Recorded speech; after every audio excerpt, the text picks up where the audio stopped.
Em nome do Senhor Jesus, acolho todos os meus irmãos e irmãs que vieram dar início a uma nova semana da nossa existência na passagem por esse mundo. Como homens e mulheres que exercitam a fé, estamos vivendo durante 40 dias um retiro que nós chamamos Quaresma.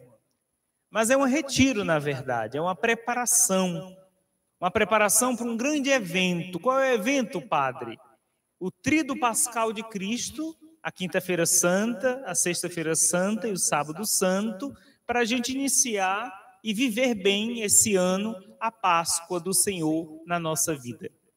A Quaresma é essa preparação, a partir da palavra de Deus, quando a gente escuta, a partir das celebrações na igreja, a partir dos momentos que nós tomamos consciência dos nossos pecados, fazemos uma avaliação da nossa vida, quando a gente se arrepende verdadeiramente daquilo que a gente fez de errado e pede a Deus perdão e pede a graça de recomeçar sem repetir o pecado, o erro. E terceiro, quando eu consigo realmente renunciar, tirar do meu caminho aquela situação que está me levando à tristeza, que está me levando à perdição, que está me afastando do lado do bem, do sagrado. Então, não deixem de perceber que Quaresma não é simplesmente uma data da nossa igreja, mas é muito mais do que isso. A igreja começou na quarta-feira de cinzas, nos convidando, olha, é tempo de vocês fazerem uma revisão de vida. É tempo de vocês avaliarem como vocês estão caminhando nesse mundo. E tomando consciência do que não presta na sua vida, colocar de lado, à margem. Não deixar aquilo que te faz tanto mal te dominar, te escravizar, porque é isso que o pecado faz. Nos escraviza, nos domina, coloca medo, faz da gente menos humano diante dos olhos de Deus e diante dos irmãos. Se o pecado fosse bom, a gente fazia e falava. Duvido se algum de nós vai sair falando publicamente os nossos erros. A gente fala no confessionário, porque é só o padre, e o padre depois esquece, não dá para gravar tudo, que é muita gente. Mas, na verdade, se fosse algo belo, a gente falaria para o outro, mas a gente tem vergonha. É aquela vergonha de Adão e de Eva, que tinha tudo de bom e de belo no jardim do Éden, e porque eles quiseram conhecer o mal, a morte, eles se viram nus. E quando Deus chamou-os, eles disseram, Senhor, nós não podemos aparecer diante de vós, porque nós estamos nus. E aí Deus pergunta, quem falou para vocês que vocês estão nus? Significa que ali, naquele momento, metaforicamente, porque é uma comparação para a gente entender, o mal entrou na vida do ser humano, porque o ser humano deixou o mal entrar na sua existência. Então a gente sabe que o pecado nos envergonha. Muitas vezes a gente esconde o pecado. E aí a gente vem agora no tempo da Quaresma pedir a Deus a graça de romper, de purificar e de dizer para Ele, Senhor, eu vou com todas as minhas forças lutar para não repetir aquele erro que eu cometi, para que eu possa celebrar a Páscoa nesse ano de 2023 com o coração muito mais purificado, com um pensamento muito mais iluminado e com uma alma mais limpa diante das maldades desse mundo. Amém, meus irmãos?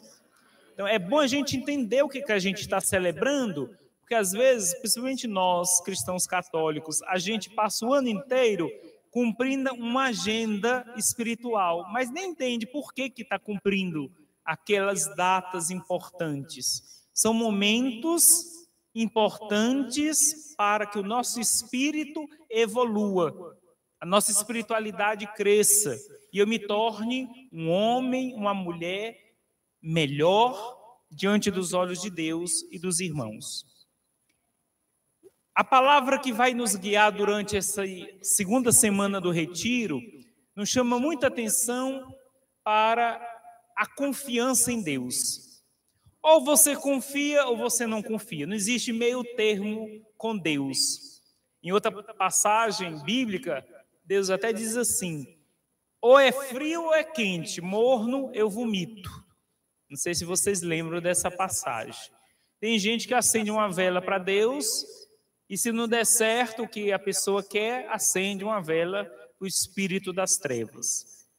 Ou você é do bem ou você é do mal. Não existe meio termo. Ou você é do sagrado ou você é do profano. Ou você deseja viver para o eterno de Deus, ou você deseja o mal neste mundo ainda. Naquela época, muito antes de Jesus se encarnar entre nós, as pessoas não tinham casas para o resto da vida num determinado lugar, determinada cidade. As pessoas viviam como nômades. O que é o nômade? Enquanto tem chuva, enquanto tem condições de ficar aqui, nesse terreno, a gente cria nossas galinhas, nossos camelos, nosso boi, a gente vai vivendo, a gente vai procriando, os meninos vão crescendo, depois vão se casando, a gente vai aumentando a família, mas se vier uma seca, se vier a falta da chuva, se vier miséria, a gente levanta a tenda e vamos caminhando em busca de outra terra. Isso aconteceu com o pai da nossa fé, que se chama Abraão, o primeiro homem depois de Adão e de todos os outros que seguiram Adão, que trabalhou a mentalidade de um único Deus, porque pensavam antigamente que existiam muitos deuses, Deus da chuva, Deus do sol, Deus da fertilidade, Deus disso, daquilo, e Abraão, ele tem uma revelação que só existe um Deus que criou tudo, que nos salva e que nos santifica. E Abraão tem então este encontro pessoal com Deus, ora diariamente, e Deus diz para ele, e aí entra a questão da confiança, que às vezes a gente tem medo de confiar plenamente naquela voz interior, que é a voz de Deus nos orientando. E às vezes a gente acha que é coisa nossa, e às vezes não é, é a voz de Deus.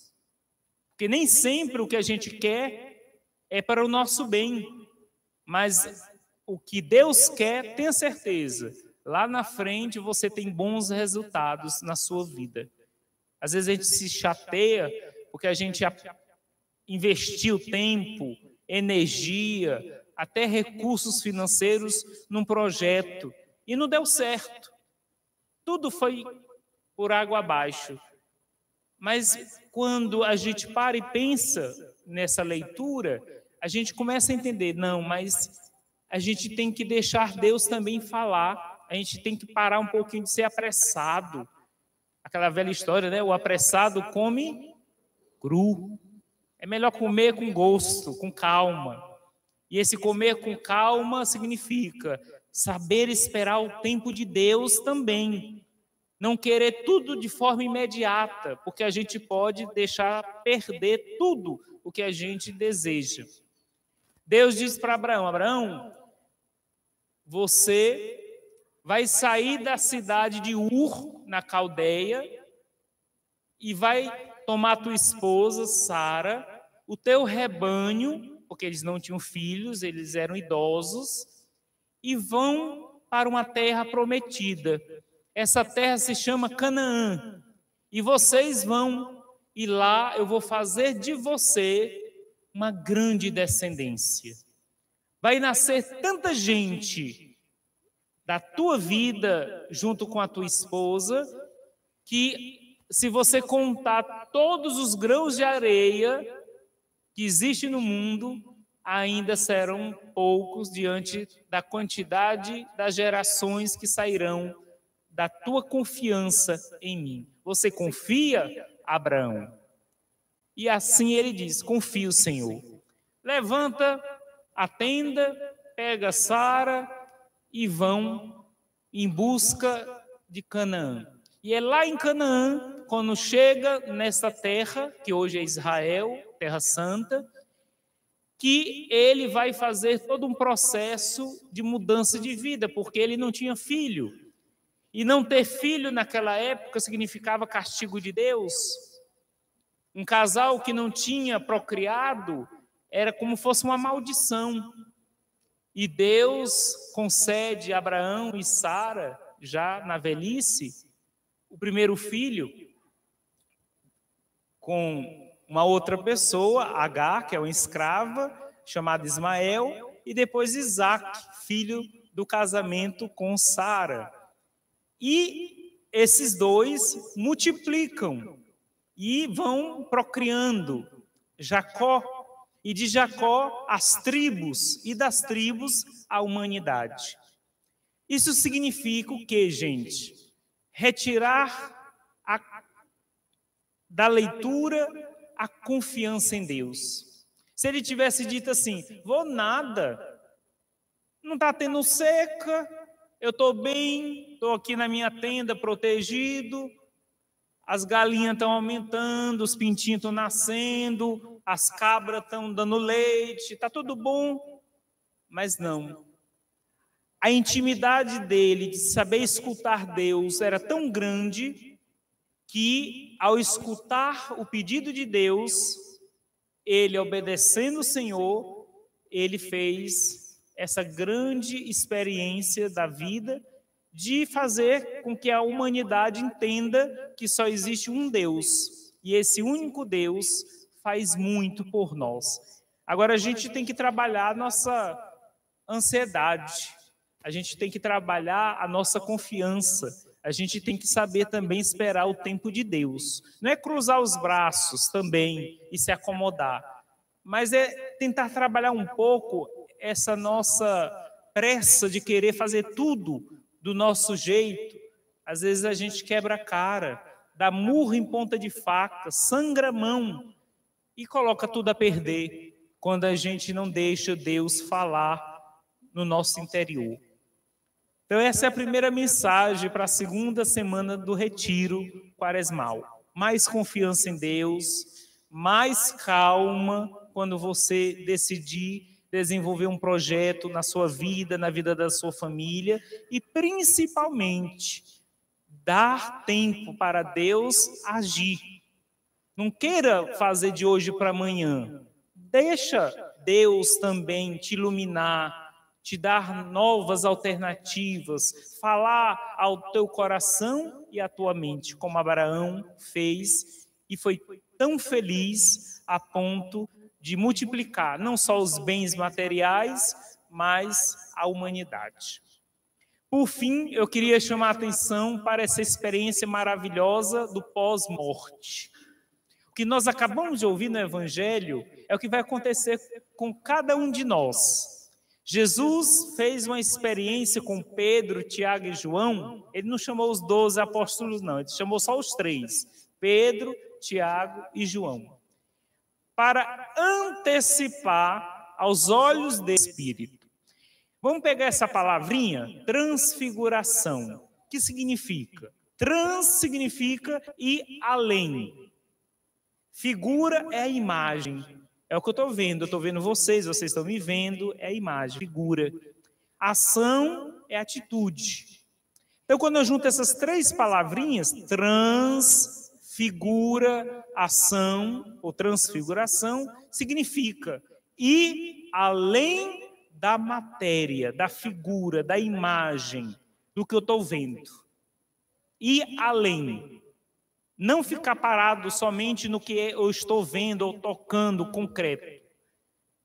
Aí Jesus como judeu, chamou os 3 para a montanha, o Monte Tabor.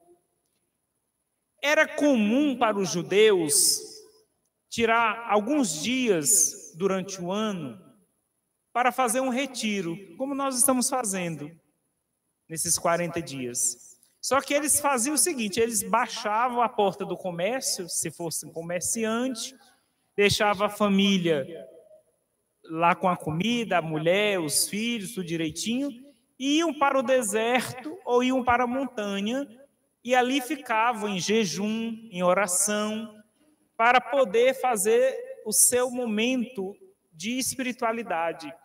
Na cabeça dos judeus, ir para o deserto, o silêncio, o sacrifício, né? Durante o dia muito quente, à noite muito gelado, não ter comida, tudo isso era para dizer, a alma, o espírito é superior às concupiscências da carne. Não é a carne que me domina, porque ela vai morrer, ela vai chegar ao seu prazo de validade, mas sim o espírito. Esse sim, ninguém mata, ninguém tem o poder de aniquilar, porque é de Deus, é eterno, é imortal. Então era comum, muito comum entre os judeus tirarem alguns dias para fazer os seus retiros e sempre iam para a montanha para dar aquela ideia de que está mais próximo de Deus. Montanha, Serra Santa Helena, está mais alto, então a gente fica mais pertinho do céu, pertinho de Deus. Ou o deserto, por causa do silêncio e dos sacrifícios. Quando Jesus chamou Pedro, Tiago e João, o que eles imaginaram? O mestre está nos chamando para a gente rezar, para a gente tirar uns dias de retiro. Vamos com o nosso mestre, oferecer alguns dias de oração para que a gente cresça na espiritualidade. Só que os 3 não esperavam o que ia acontecer. Eles pensavam que iam rezar. Quando eles chegaram no Monte Tabor, eles tomaram um susto enorme. Eles foram percebendo que Jesus foi ficando tão iluminado. O próprio evangelista Mateus disse, né? A luz era tão forte, igualada ao sol. Você igualar uma pessoa iluminada ao sol era porque era muito forte a luz. Sua roupa foi ficando tão branca, tão alvejada, que chegava a doer os olhos de quem estava vendo, Pedro, Tiago e João. E para assustar mais ainda os 3, ou para que os 3 acordassem, eles perceberam que do lado de Jesus tinha 2 pessoas que tinham vivido nesse mundo e que já tinham partido. Uma era Moisés e outra era Elias.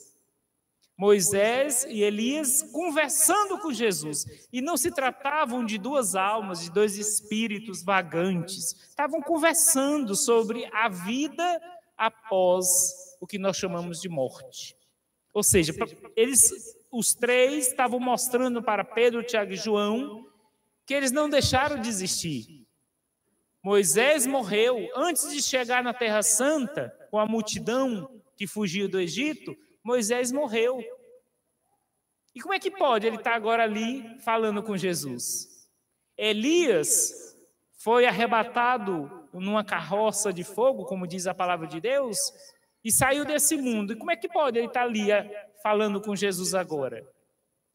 Então, meus amigos, Jesus estava falando de alguma forma para Pedro, Tiago e João, que nós, quando nascemos, quando a gente sai do ventre da nossa mãezinha, começa um processo natural, que nós chamamos transfiguração. A gente vai deixando a matéria. Interessante, né? Que a gente nasce bebê, pequenininho, pouca matéria. A gente vai crescendo, a matéria vai se expandindo, mas chega um momento que a gente deixa a matéria. Ou ela vai ser consumida no cemitério, na mãe natureza, ou ela vai ser cremada. Presta atenção. Primeiramente, para dizer, Jesus, aos 3, que eles não deixaram de existir depois da morte. Então, isso para nos dizer que nós, quando chegarmos ao fim da nossa missão nesse mundo, nós seremos transfigurados. Nós deixaremos a nossa matéria, mas o espírito não. Ninguém tem o poder de aniquilar o espírito. Ninguém tem uma arma nesse mundo capaz de matar o espírito. Não é à toa que Jesus fala em outros momentos da Bíblia: não tenha medo de quem pode te fazer mal ao teu espírito. Tenha medo daqueles que são perversos, que podem fazer mal à tua carne. Mas ao teu espírito, não tenha medo não, porque ele é imortal. Ora, se é um processo natural, que a gente nasce, cuida da família, trabalha, e chega o dia da partida e a gente não leva nada por outro lado, Pedro pensou assim: isso é bom demais, então vamos fazer o seguinte, para que a gente vai descer do Monte Tabor para cuidar de esposa, de esposo, de menino, levar para a escola, trabalhar, plantar, colher para comer? Vamos ficar aqui, Jesus. Eu vou fazer 3 tendas, uma para o Senhor, uma para Elias, outra para Moisés, e a gente fica aqui no benzão. Vamos ficar aqui em cima da Serra Santa Helena, só olhando a turma lá embaixo e viver esperando o dia que Deus vai nos chamar. Para que a gente vai se desgastar? Para que a gente vai trabalhar? Para que a gente vai cuidar de família, se vai acontecer a transfiguração? Aí eu faço agora uma pergunta aos meus irmãos. Jesus concordou com a ideia de Pedro? Sim ou não? Claro que não. Jesus pedagogicamente disse: olha, o que vocês viram aqui é algo que ninguém viu na humanidade. É uma amostragem do que vai acontecer quando chegar o dia da passagem para o eterno. Mas o dia cabe a Deus, não é a você.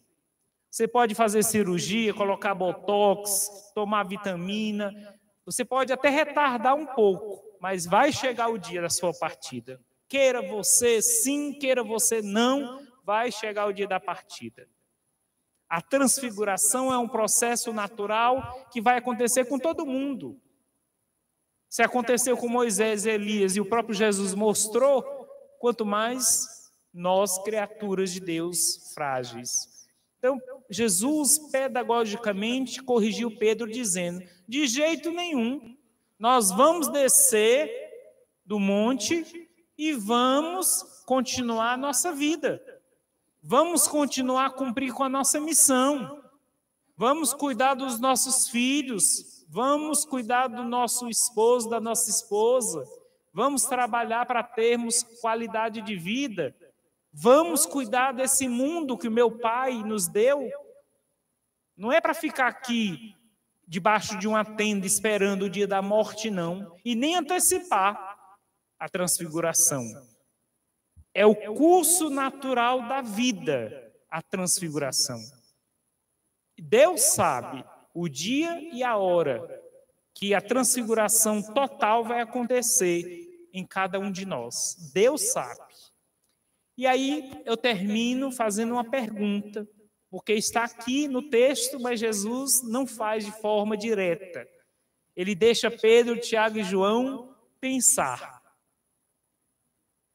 Se o processo de transfiguração vai acontecer com pessoas boas que fazem o bem e vai acontecer também com pessoas más, então isso significa que quando acontecer a transfiguração, nós poderemos ser transfigurados em luz, como Jesus mostrou o que acontece com pós-morte, quem está do lado dele. Então, ficamos como luz, iluminados na ressurreição, e podemos também sermos transfigurados em trevas.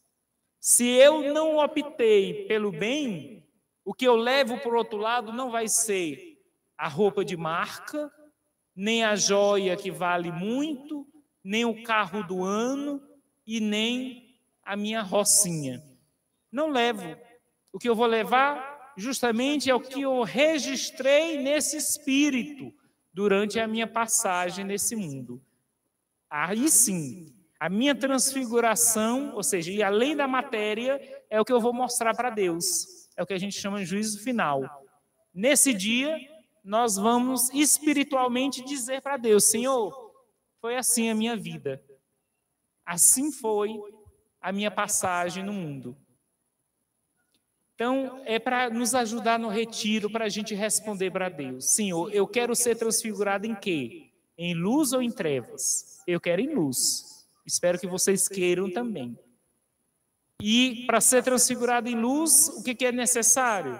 Fazer o bem. Estar do lado de Jesus e não desistir da vida, principalmente. Como Pedro, Tiago e João fez como proposta. Vamos ficar aqui, cruzar os braços e esperar o dia da morte chegar. Não, Jesus corrige. É um processo natural. Tem que acontecer de forma natural. Deixa a vida aí fazer aquele acreditar, né? Deixa a vida me levar, mais ou menos isso.